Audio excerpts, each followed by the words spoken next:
Well, good morning, all you long distance motorcycle riders. Roadhogger here. I'm at the Grand Canyon Railway Hotel, and I'm. It's about 5:30 in the morning. I decided to do this outside with the train in the background, just for aesthetics, maybe. I don't know what you want to call it, but it's quiet now because it's pretty busy. A little bit later on. Oh, can you hear the birds? It gets busy later on, so I thought I'd come out here before the people all start going around because the Harvey restaurant thing doesn't open until like 6-ish or so, and then the Wild West shows at 9, and the trains at 9:30. But that won't be until tomorrow, so uh, it's actually good that I got here a day early. I actually needed a little bit of rest time and stuff, so and I got some laundry I have to do, which there's no laundry on site. The laundry's at the RV park. It's like 2 blocks over. So yeah, that's not too bad. I can hack that. And then there's plenty of restaurants around here within walking distance also, other than the Steve Harvey thing, because I guess their buffets are pretty pricey. The breakfast buffet is like $20, and the dinner buffet is 27. Luckily, I got the package, so uh, I think I don't know if I think I get the breakfast and dinner tomorrow, and I get a breakfast on the 19th when I check out. So, but this trip has been kind of 2,600 miles. It was supposed to be 2,000, extra 600, probably because I took some Route 66 stuff, and I took some back roads through various states on my way through. Wasn't all super slapping. So, but the heat here has been quite the challenge. It's not the same kind of heat as I've been experienced down in Florida, but you pour water on yourself and you just stay hydrated, and you just you know muscle through it. It's been not okay. Uh, the one Probably the most devastating thing that happened on this trip is I wrote on my Facebook page like a senior home alone moment when I was in Winslow, Arizona, standing on the corner. uh, I had my travel companions with me, and I ended up helping a bunch of other people there take pictures so that they both could be in it and stuff. And oh, here comes the train. And inadvertently, I left them there when I split, and I got all the way to Flagstaff. Oh, train again. I got to Flagstaff to get fuel, and I looked at my bag where they're normally bungeed, and they weren't there.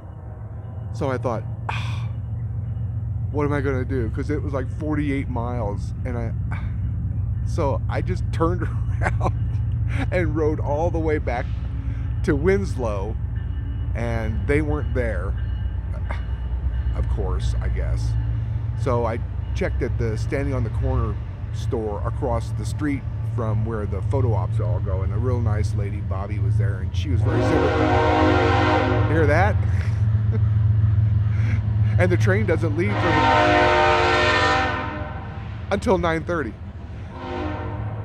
But yeah, Bobby, she was really, really helpful. She was very sympathetic, and she asked for my name and mailing address, and if somebody turns it in, she'd ship it back to me.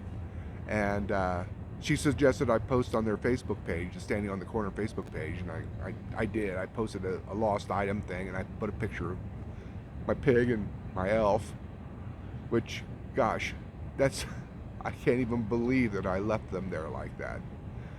So yeah, traveling alone again now. So, and this is after they were complaining like, why aren't you taking pictures of me? And I took a picture of them at the Petrified Forest and stuff like that. So okay, not to sound crazy, but you know what I'm saying. It's like in the past trips, I've always had them in there, like front and center and stuff. So just to be a little on the whimsical side and stuff, I try to have some fun here. But yeah, that was disappointing. I don't know what I'm gonna do now. I mean, I could probably get another pig. I can get another elf.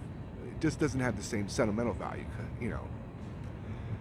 because I had that pig, man. That pig is like over 20 years old. I got that when I was up in New Jersey. One of the women engineers knew that I traveled like that, and I traveled alone, and she gave me that pig. So I wouldn't travel alone. So yeah. So anyway, so today I'm going to do laundry. Tomorrow will be the trip to the canyon. I guess 9 o'clock they have their Wild West show over here, and then the train leaves at 9:30. It's like 2.5 hours to the canyon, 3 hours at the canyon, 2.5 hours on the way back. So there won't be any pig and elf pictures at the Grand Canyon, unfortunately. But I've mapped out the rest of my trip to Devil's Tower. I'm figuring around at 200 miles a day. It's 1,000 miles, and I'm not back roading it because some of the roads up the mountain and stuff like that are 2 lane anyway. There's not much in the way of super slabbing it going to Devil's Tower actually. So um, at least I think that's most of it, but we'll see. But anyway, 200 miles a day, 5 days. That's 1,000 miles. I don't have any buffer, so I, I'm hoping that I actually can make it there because the weather here is really uh, strange. I mean, they had hail outside of Flagstaff, but I was threading the needle on 40 coming through, and you can just see it miles away like a curtain of the rain coming down. And I missed most of it until I got within 20 miles of Williams, and then all of a sudden I ran into this rain, and there was really no place to pull over to put rain gear on, and I was like, it's like 20 miles. I'll just push through, and I got a little wet, but it wasn't soaking wet or anything. But I tell you what, the temperature dropped off significantly. It was like 100 degrees, and all of a sudden it felt like it was like 60 degrees or something like that. That was a little bit of a surprise, but yeah, I drove out of it and I got to Williams and it was sun shining here, and the temperature was back up to like 95 or whatever. So it was okay, but yeah, trip's good, a lot of miles. I'm have some concerns about getting the oil changed on the bike because I'm going to hit 5,000 here soon, and I don't want to get it done in uh, Sturgis because I'll be there early. They probably could get me in. I don't know. But there is a Harley Davidson dealership in, three of them actually in Denver. But I don't know. Usually they'll take travelers in like right on the spot or whatever like that. But it's kind of pushing it. I don't know. We'll see. We'll work it out. But the one thing I know is like you got to keep up on the maintenance on your bike, or else there could be trouble. So on that note, I really don't have that much to add. I'll probably take a few pictures around town today. It's a real tourist town too, so the prices for the meals and stuff are a little bit high-ish, but it goes with the territory. And I'm actually having a pretty good time on this trip.